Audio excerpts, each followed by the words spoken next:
आगे जाना।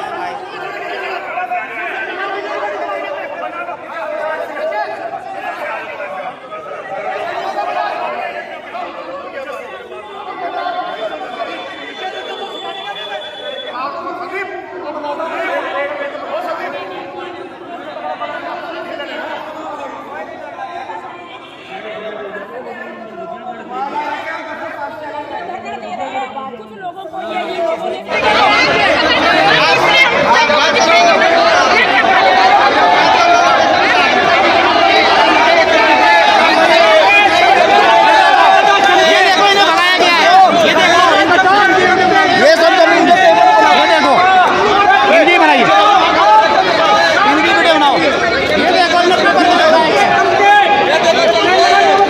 नमस्कार, मैं वीरेंद्र बिष्ट और आप देख रहे हैं उत्तराखंड उदय लाइव।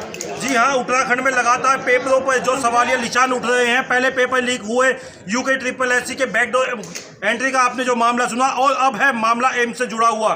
कल एक बार फिर वहाँ पे एम्स में भर्ती घोटाला सामने आया, जिसमें पेपर करवाया गया बिना नियम कानून के, जो कि पहले अखबार में सूचना दी जानी चाहिए थी, और उसके बाद भी पेपर वहीं पे लीक हुआ और पेपर करवाया और पेपर रद्द हुआ समाज सेवी जगजीत सिंह जग्गा जी के माध्यम से। और अब जो ऋषिकेश एम्स के कर्मचारी हैं, जग्गा जी मुख्यमंत्री को ज्ञापन देने आए हैं तहसीलदार के माध्यम से और या SDM ऑफिस के माध्यम से जो ज्ञापन देने आए हैं। सर, सबसे पहले तो नमस्कार और आपका स्वागत है उत्तराखंड उदय लाइव में। ये पूरा प्रकरण क्या है? आप लगातार जो है एम्स के इन सुरक्षाकर्मियों के साथ लगातार लगे हुए हैं, तो ये पूरा प्रकरण क्या हुआ पूरे दिन में?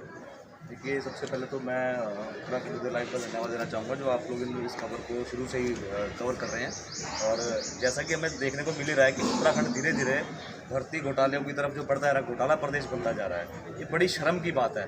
जिस तरह देहरादून में भी हमारे कुछ भाई जो हैं धरना दे रहे हैं, अभी घोटालों को लेकर दे रहे हैं, इसी तरह एम्स ने अपनी गुंडागर्दी करते हुए 214 परिवारों को बिना किसी कारण से एम्स से बाहर का रास्ता दिखा दिया।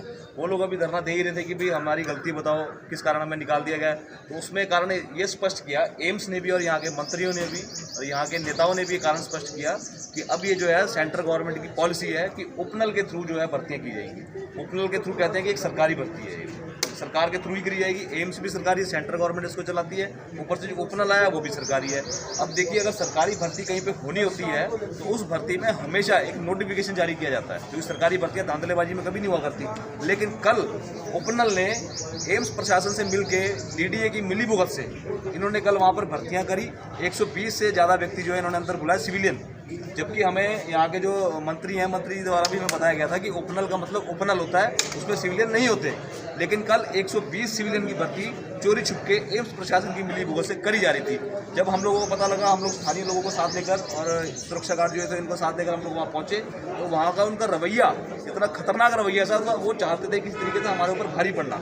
लाठी डंडे लेकर उन्होंने, देखो हमारे यहाँ पे अजय भाई हैं, उनके हाथ में भी चोट लगी है, उन्हें हाथापाई भी की गई। इतना ही धक्का मुक्की वो लोग कर रहे हैं। लेकिन जब उनको पता लगा कि उनकी गलती है, जो उपनल के अधिकारी देहरादून से यहाँ आए हुए थे, उन्होंने अपनी गलती माना, अपनी गलती को माना कि हमसे गलती हुई है। उसके बाद उन्होंने उस पेपर को कैंसिल किया।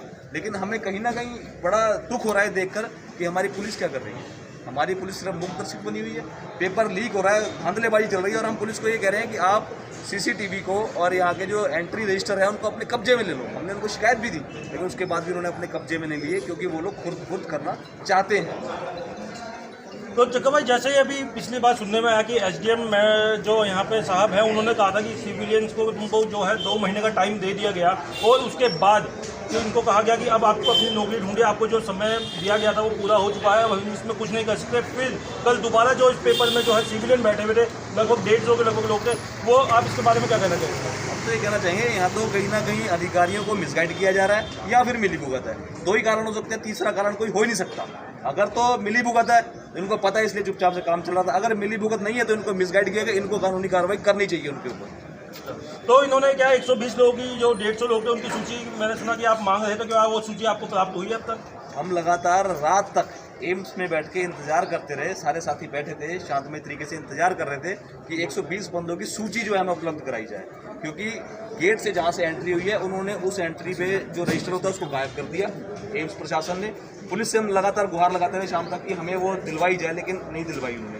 ना दिलवाने के बाद लास्ट में हमने जो एप्लीकेशन दी, एप्लीकेशन उन्होंने हमारी रिसीव करी और उसके बाद हम लोग अपने धरने पर शांतमय तरीके से वापस पहुंचे। अभी हमारे साथ एक भाई और है जो जग्गा भाई के साथ लगातार इस धरने को समर्थन कर रहे हैं। और आपने हमेशा से देखा होगा, पूरा इतिहास उठा के देख लीजिए कि सिखों ने हमेशा समाज निर्माण में बहुत अहम भूमिका निभाई है। और बड़े बड़े आंदोलनों में आपने देखा होगा कि नेता होते हैं, जबकि ये राजनीतिक लोग नहीं हैं, और फिर भी लगातार एक समाज को मैसेज देना चाहते हैं, समाज निर्माण करना चाहते हैं, स्वच्छ समाज निर्माण। तो हम ऐसे ही हमारे साथ एक भाई, सबसे पहले भाई जी आपका बहुत बहुत धन्यवाद, आपने हमें समय दिया। तो ये क्या कारण है, आप क्या चाहते हैं इस मामले को लेकर? हम चाहते हैं कि जो भी कार्रवाई हो वो निष्पक्ष हो। कम से कम प्रशासन ने ये चीज़ जाननी चाहिए कि ये चीज़ें जो हो रही है जनता के हित में नहीं हो रही है। ये सारी जो पब्लिक खड़ी है ये अब बेरोजगार हो चुकी है।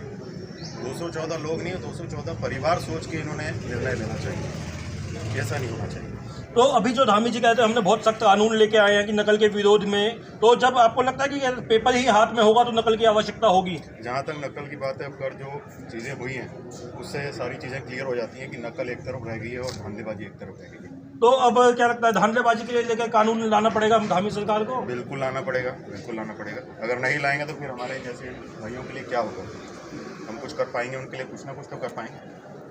तो देखिए यहाँ पे स्पष्ट हो चुका है कि जो धांधलेबाजी चल रही है, तो इस धांधलेबाजी में सख्त ये नकल विरोधी कानून का कोई फायदा नहीं। जब हमारे हाथ में पेपर होगा, हमें पता है क्या क्वेश्चन होंगे, तो हमने सिर्फ वही क्वेश्चन पढ़ने हैं और हमने सवालों के जवाब कोरे कागज में लिखने हैं। तो नकल विरोधी कानून किस तरीके से प्रशासन तंत्र द्वारा फेल किया जा रहा है, धामी जी का जो नकल विरोधी कानून है, ये आप समझ सकते हैं। आप बने रहिए उत्तराखंड उदय लाइव पर। धन्यवाद।